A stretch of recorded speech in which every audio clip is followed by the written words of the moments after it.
Bismillahirrahmanirrahim. Sesuai janji kemarin, kami akan menyampaikan tentang penjelasan faktor resiko hipertensi atau faktor resiko tekanan darah tinggi. Faktor resiko itu apa? Jadi kecenderungan seseorang mudah mengalami suatu penyakit. Itu disebut dengan faktor resiko. Kenapa ini kita perlu belajar? Karena kita tahu bahwa video sebelumnya membahas tentang mengapa hipertensi berbahaya berhubungan dengan penyakit jantung, stroke, ginjal, gangguan otak, penyakit pembuluh darah tepi.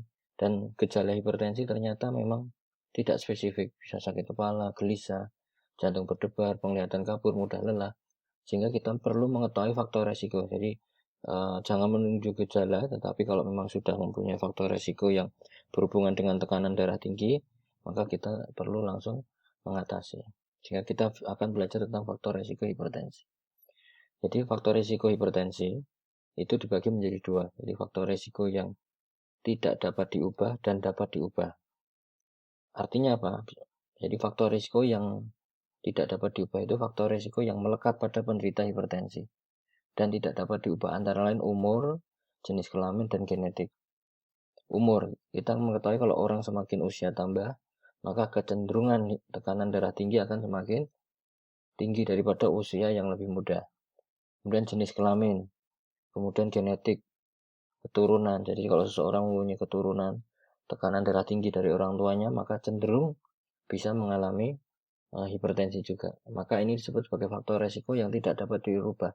Jadi orang sudah mendapat tidak bisa menghindari. Jadi kalau umur pasti tambah umur, jenis kelamin dari lahir, genetik juga ketika dari lahir. Tetapi ada yang namanya faktor resiko yang dapat diubah. Jadi faktor resiko yang bisa diubah karena diakibatkan perilaku tidak sehat. Jadi disebabkan karena adanya perilaku tidak sehat. Jadi bukan tiba-tiba mendapat, tapi ada perubahan perilaku yang tidak sehat. Nah, ini kita bahas perilaku apa aja yang tidak sehat dan perlu kita tangani. Yang pertama, kegemukan, obesitas. Jadi orang semakin gemuk, obesitas, maka tekanan darah akan semakin tinggi. Karena tekanan jantung juga akan semakin meningkat. Kemudian merokok, nikotin, bahaya rokok salah satunya meningkatkan hipertensi selain jantung, stroke. Kemudian kurang aktivitas fisik, banyak istirahat, tiduran, kurang bergerak bisa menyebabkan faktor risiko tekanan darah tinggi. Kemudian diet tinggi lemak, jadi banyak makanan berlemak, santan kental, jeroan, jadi lemak-lemak itu berhubungan dengan hipertensi juga. Kemudian ini yang penting, konsumsi garam berlebihan. Nanti kita akan bahas tentang video bahaya garam, tetapi intinya konsumsi garam berlebihan bisa menyebabkan kejadian hipertensi. Kemudian dislipidemia, kelainan lemak di dalam darah, bisa kolesterol, trigliserid, LDL, penurunan HDL nanti akan kita pelajari. Kemudian penggunaan ataupun konsumsi alkohol secara berlebihan, minum alkohol berlebihan.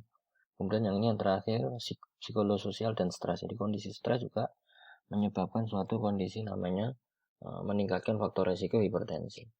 Sehingga kalau kita simpulkan, jadi merokok, konsumsi garam berlebihan, berat badan berlebihan, diet rendah serat, ini belum kita bahas tadi. Jadi diet rendah serat, jadi kurang buah-buahan, kurang aktivitas fisik, konsumsi alkohol, dislipidemia, stres. Nah, ini menyebabkan terjadinya faktor resiko hipertensi. Ini perlu kita pahami dan pelajari. Jadi merokok harus berhenti, garam dikurangi, banyak bergerak, banyak buah, jangan minum alkohol, stres santai, jangan berpikir stres ataupun banyak beban. Dan nanti kita akan bahas pada video setelah ini tentang pencegahan dan pengendalian hipertensi, yang mana ternyata resiko hipertensi dapat dikurangi dengan apa, nanti kita akan pelajari pada video setelah ini. Terima kasih.